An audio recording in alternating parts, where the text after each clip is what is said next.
What's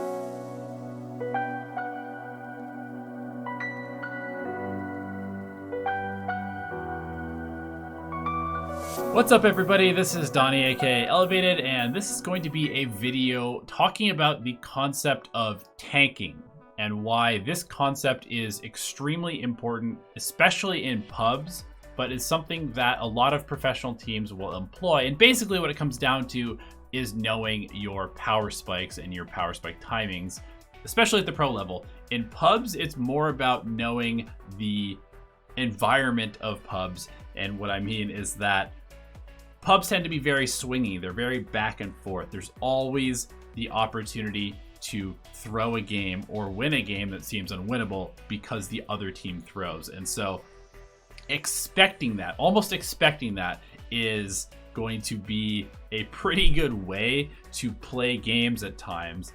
And I think it is an incredibly beneficial tool to have in your toolbox, especially if you are feeling like you just don't have enough impact in your games when you don't get off to a snowballing start in the laning stage. And to kind of talk about this, I want to use the example of OG playing against EG, because this sort of demonstrates the concept of tanking, not necessarily the laning stage, but tanking the early to mid portion of the game, accepting that they are going to lose it, knowing that they actually have a better late game. And what it comes down to is basically when you are tanking part of the game, it is the realization that you are just not strong now, but you could potentially be strong later. And these power spikes and knowing these power spikes is something that professional teams are obviously extremely good at. And the average pub is usually not very good at. And that's why you see a lot of these games that start off bad, just kind of trending towards being a bad game, because a lot of people don't really understand that there are so many ups and downs in every single game. Even just grabbing a specific item could be a reason to have a power spike, could be a reason to take a fight if you can find a certain set of circumstances, and that can allow you back into a game, because Dota snowballs. If you start getting a bunch of kills, you're going to start getting more map control. You're going to start getting more farm. You're going to start winning more fights. That could potentially swing the game back in your favor. So in this particular example, we're going to watch as Sumail gets his Radiance delivered to him at 11 minutes into the game. That is a really, really insane Radiance timing. He's obviously incredibly high in net worth right now, and OG is overextended. So what's going to happen here is Ana, who's been having a very good game so far, gets dragged in and dies. And he is, to this point, he's been the only OG hero that has been having a really good game. Thompson's having a pretty good one. Seb's having a okay one, but he's pretty pressured. But Sumail is obviously having the best start. And on an Alchemist, that can be very, very scary. And you see that turn into a triple kill here. And this is just when Alchemists can really start to accelerate their impact in the game. And if you're not careful, it can really just be the end of the game if the Alchemist gets off to a speedy start like this. However, OG know that they have the pick to beat a farmed Alchemist, and a farmed Juggernaut for that matter. They have a Slark. And this is a hero that is not being picked up very often in the professional scene, because it requires a very specific set of circumstances for it to work, because he's pretty terrible in lane. He's not really that good against a lot of the meta carries, but against an Alchemist and against a Juggernaut and against a Batrider, he is extremely good. So they know, OG knows for a fact that they have the best late game hero in this particular game on their team. And that means that all they really have to do is not lose before Slark becomes that hero. And so in that sense, they are willing to tank the entire first 20 to 30 minutes of this game to get their Slark to that point. And this concept of tanking can take place at various times. Let's say you are playing in a tri-lane and you're playing into an enemy tri-lane, and your tri-lane dies 2 or 3 times. At that point, the lane is already over. It's basically impossible to come back into a tri-lane after you've already fed a number of kills. And so at that point, I think a lot of people will probably come back to that lane and continue to try and fight because they've already hard committed to this tri lane. But in actuality, the better move is to then just say, all right, this laning stage is over. And all we can do to salvage this is just not lose the game off of this lost laning stage. And that means getting stuff done elsewhere. You know, maybe stacking, maybe ganking a lane that you normally wouldn't otherwise. But the fact that you really can't recover this tri lane, if you have that knowledge, you are going to be able to just say, screw it, let's go do something else, and make these small steps to recovering from that massive mistake. This is a point where EG is much stronger than OG, and we're going to see that OG basically just decides that there is no circumstance that will cause them to take a team fight. They're willing to concede all of their tier 2s at this point if it allows them to avoid taking a 5-on-5 fight. Obviously, they don't have to do that because they're a good team and they're able to manage creep waves and keep pressure on the other side of the map. And they actually have better split pushing pressure with the Ember Spirit, the Slark, and the Nature's Prophet, which allows them to do this. But because they have committed to this idea, to this concept that they are going to concede all fights to EG. They're not even going to take them. They're going to say, if we were to take a fight right now, we will lose. So we're just going to concede all of the fights to you. We're not even going to try to take fights. And we're just going to do our best to not lose the game until Ana becomes the strongest hero on the map. And this is something that I think OG does better than almost any other team in the entire world, which is that they just have a very firm understanding of when their team is going to be able to win the game, and they play to that with just a dogged amount of dedication. Like we saw this all through their run during TI8 where they won. They would just figure out, okay, right now we are not strong. And if we can just get on to this point, if we can just get Tops into this point, if we can just get Seb to this point, we have a chance to win this game. But until then, we are going to just do our best to be on damage control to keep the game from getting completely out of hand. And a lot of times that means just conceding a huge portion of the map. That means not taking any fights. That means defensively warding. And right here is an incredibly critical moment because this just showcases OG's understanding of how this game needs to be played.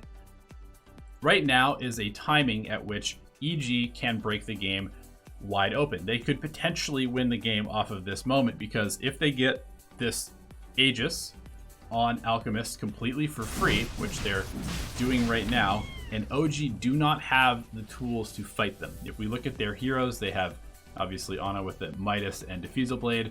They have Seb with just a Mjolnir, and Shadow Demon Jerix has a Yule Scepter. Sakshka, the coach, has nothing, and Thompson has a Desolator and a Medallion, which is, you know, it's not really that great for team fighting. It's the Desolator's nice, but you wouldn't look at this hero and be like, oh my god, Thompson's going to carry this game, right? So this is not a time for OG to fight. However, EG knows this, and so they're going to take everything they could possibly get out of this moment, and that means taking Roche. And if they can put an Aegis on Sumail, who has a Mantis-style Octarine, Blink Dagger, Trez, and Radiance at 20 minutes, and just go high ground right now, there's not a whole lot that OG can do to stop them.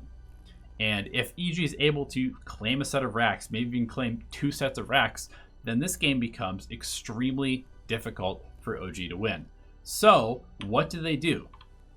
Well, Ana has been pushing in the bottom lane because he's just taking the space that is being given to him as a carry. That's what he should be doing. And then as soon as they rocket the pit, they decide, we can actually make this a good situation for us. Here's how we're going to do it. Ana runs over to fight. And simultaneously, Seb TPs to the bottom lane because obviously he's a Nature's Prophet. He's going to be able to come back to this fight. He has a TP scroll. He can come to the shrine, and he's going to have teleport off of cooldown in 14 seconds. So it's almost like he's not even there because he has the capability to be at the fight if he needs to be. Ana, on the other hand, does not, and so he is running up here. So he runs up, Seb starts hitting the tier 3, and now EG is forced into a pretty rough decision because they've already fairly hard committed to this Rosh. They can't leave now. They need to get this Aegis. But they're also losing their tier 3. And at the same time, OG is coming to contest the Rosh. This contest of the Rosh is not meant to turn into a team fight. This is not supposed to be OG coming to take a winning team fight. This is literally just a distraction. So, Ana runs in, tries to steal the Aegis, is unable to do so, and all the while, Seb is taking this bottom tower. And right here, this is a very natural reaction from EG. They don't want to lose this tower. They need to kill Seb, or at least chase him out of their base, because there's a siege unit here, and he's going to be able to spawn treants and tank this tower. This tower will die. This Rax will die if EG does not come back. So this is just a perfect example of OG getting something from nothing, basically. If they were to just concede the Aegis to the Alchemist, they're in a pretty bad spot.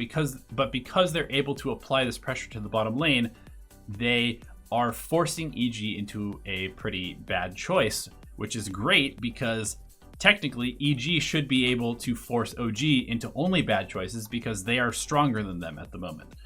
So Seb actually just fully commits. He says, I don't even care if I die here, to be honest. This is a great TP by S4. He's able to come in behind the trees, but you can see that Seb just doesn't even react. He's like, I'm not going to back for just a Bat Rider. There's no reason for me to back. I want multiple heroes to back. And that is, at that point, I will consider leaving the base. So he starts to leave as soon as the second TP comes in from Fly, because this actually equates to potential to kill him.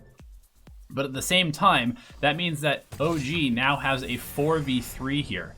And sure, they have this super farmed Alchemist who has the Aegis, but they do not have the save of the Oracle present, and they don't have the initiation of the Bat. So that means that there's a huge difference in the strength of these two squads that are fighting here in the mid lane. And Sumail gets a little bit over aggressive here, but reasonably so. He's feeling incredibly strong. But what happens is he actually kind of baits his team because he's chasing for this kill. Crit is trying to support his teammate, but at the same time, EG is already back to 3 other heroes. So Crit knows that this is not a good spot. Even though they have the Sumail Alchemist who's incredibly farmed, they're not technically strong anymore because there's only 2 heroes against 4 heroes. And so, sure, Seb commits to dying basically, but at the same time, they trade Crit, who is picked off by Thompson and Ana in the backlines, and this Aegis right off the bat. They just claimed it on EG, and it's going to go down here. And in fact, you can see EG desperately trying to get back there. They even smoked to try and get back to save Sumail because they know that this is the point where they're supposed to be strong. So if they're losing this power spike, if they're losing these next couple of minutes, they were planning to take over the game right now. 20 minutes, they were going to take over the game. They were going to take over the towers. They were going to go high ground. And they knew that they were strong. But now they're about to lose that power spike. And that means that it's just more time for Ana's Slark to come online. And EG is a smart team. They understand that this Slark is going to be an issue. There's almost nothing they can do against the Slark in the late game. So they're running back in. They're trying to save. And Seb is like, cool, I'm going to buy back. I died for the cause. Comes back in. Helps to secure the kill on Sumail's Alchemist, who's dead for 50 seconds. And just like that, I would almost say this game is now completely OG favored. It wasn't favored up until now, but 22 minutes into the game, suddenly OG has an actual win condition. And as we watch this one come to its inevitable conclusion, I just kind of wanted to reiterate that the sad thing is that so many Dota games, so many pub Dota games are decided within the first 5 to 10 minutes because people just give up. They see a bad start, they see one of their teammates having a bad start, and they just think, well, there's no way we can win because the laning stage went poorly, or the draft was bad, we don't have good heroes. But the fact of the matter is that there are so many opportunities. It's not just about who has a strong draft, it's about execution. And if you can out-execute, if you can out-maneuver, if you can out-itemize, if you can out-think your opponents, you're going to find so many chances to turn games around, especially in the pub environment where people are just gifting. They're just gifting opportunities to each other back and forth all the time. So, that being said, good luck, have fun in your pubs. Don't give up in the first 25 minutes of the game, and you will gain a lot of MMR. See you next time.